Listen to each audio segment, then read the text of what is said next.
How we doing, guys? Just want to say, first of all, what a pleasure it is to be in Bruff here today on the 101st anniversary of Sean Wall's death. My name is Luke O'Connor. I have a BA in Media and Politics from BCU. I've been very interested in politics from a young age, and I suppose I've been going around the last 7-8 years kind of talking to people about kind of nationalism and populism, considering the worldwide trends in politics at the moment. And one of the things that kind of stuck out to me when Melissa said she was doing this event was kind of cycles of history. I'm reading a book at the moment. It's called The Fourth Turning by Strauss and Howe. Strauss and Howe were two American economists. They wrote a book in 1996. It was called The Fourth Turning, and it's about cycles of history. That history is cyclical, it's not linear. And on that theme today, I'm just going to talk about how you can see the way the world is going at the moment, these kind of cycles and parallels in historical terms reappearing again. So basically the idea is that each generation has certain characteristics that are intrinsic. Sean Walls fought for our independence and then fought a civil war afterwards. And I can see, similar to the Flying Columns, how these small little nationalist groups springing up around the country at the moment. I've gone to talk to 3 or 4 in the last few weeks. League Slip. I've gone down to Waterford. I've gone to different places, and it's amazing just to see the amount of people who are so kind of passionate. And it's funny because back in the day, the Flying Columns, they used guerrilla warfare based on the teachings of Sun Tzu, and Machiavelli actually mentioned it as well in his writings. And what's interesting is it's the same approach today. These little groups springing up around the country, they might not be fighting the way Sean Wall did, but they're meeting and they're talking about politics and how to change the country. So I can see loads of historical parallels. I suppose one of the big ones at the moment is how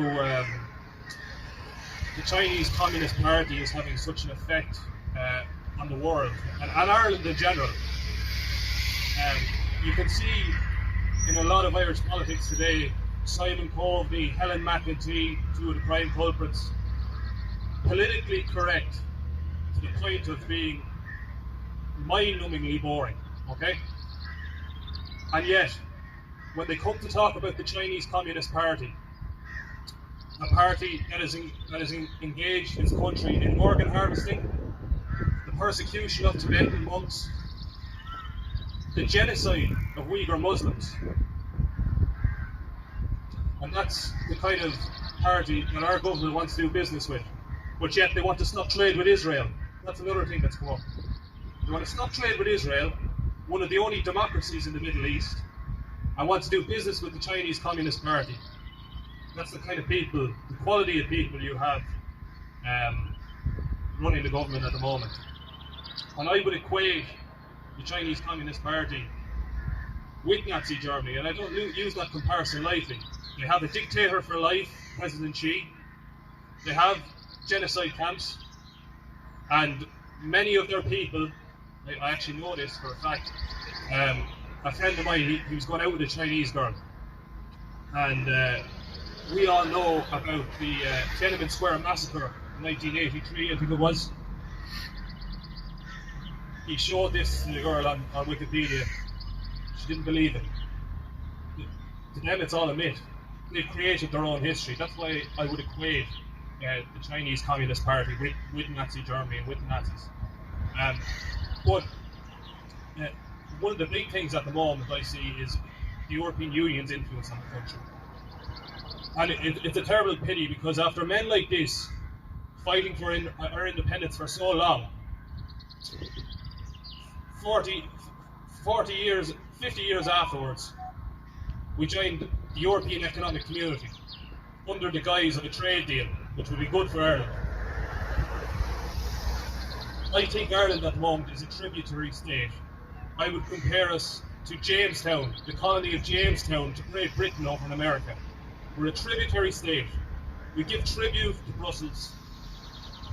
200 million in fisheries has cost us since 1973 to 2014. That was before we became a net contributor. 65 billion bailout of Franco-German debt in 2008. And somehow the fact checkers at the journal.ie think that we've gained 40 billion from the EU. No wonder the International Fact-Checking Organisation deems the journal.ie's fact check as non-fact checking content. The European Union, as I see it, is we swap colonialism for the European Union, and now we are beholden to them.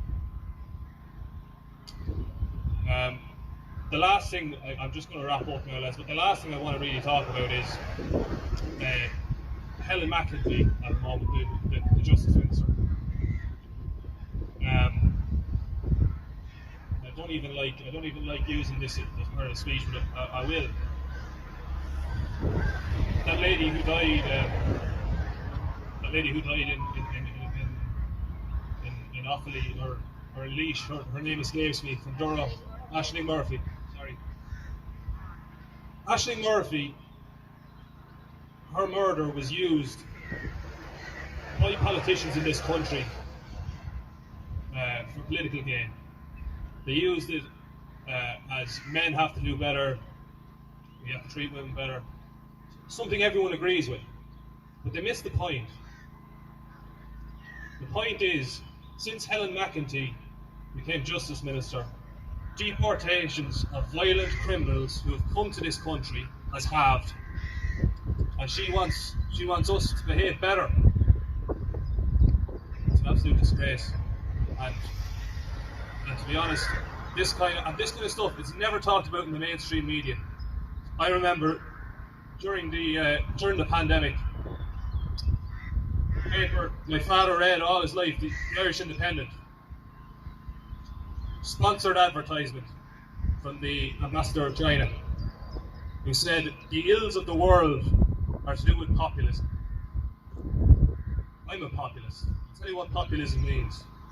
A populist is a person who strives to appeal to ordinary people who feel that their concerns are disregarded by established elite groups. That's what anyone who should be attempting to gain public office should be. Lads, I just want to say it was a pleasure to come here today, and I'm really happy to have made it. Okay, thanks very much.